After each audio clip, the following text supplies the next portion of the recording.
We are in this module to explore in preparing a standard RPA CV. As I mentioned earlier, this template was designed based on a feedback received from HR professionals and RPA interviewers. So let's get started.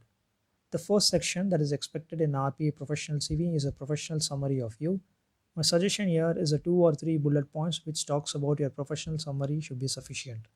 That is, first, your total experience, second, your relevant RPA experience, third, your current role. Your current role could be a RPA developer or senior developer, which RPA tool you are familiar with, and which RPA tool that you are currently working on. So, this starting paragraph serves as an introduction of your career and current role. In the second section, you need to highlight your roles and responsibilities that you have taken and performed. And this is very crucial section because this page is where you present all your skill sets and all things you know about RPA. Remember, always any recruiter will pay more attention only to the first page of a CV. So please highlight whatever you know.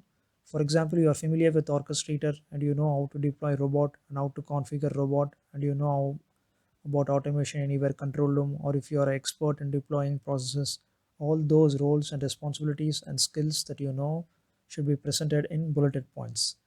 Followed by, you can mention what are the certifications that you have completed. For example, you have completed multiple certifications in UiPath, Blue Prism, Automation Anywhere. List all those things here. Finally, in case if you have any recognizable awards and achievements, you can highlight them in a single point. In the third section, you can mention the education details here. You can just give a one-liner. You don't need a big paragraph for it. If you have done a bachelor's of engineering, you can just mention BE computer science, in which university you have graduated from and which year you have passed out. Next, let's jump to the fourth section of the CV.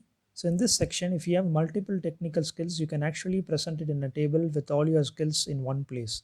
For example, you can mention a table which says RPA tools you know. You can highlight what are the programming languages you know and databases you are familiar with. So this gives the recruiter a clear picture of your technical skills.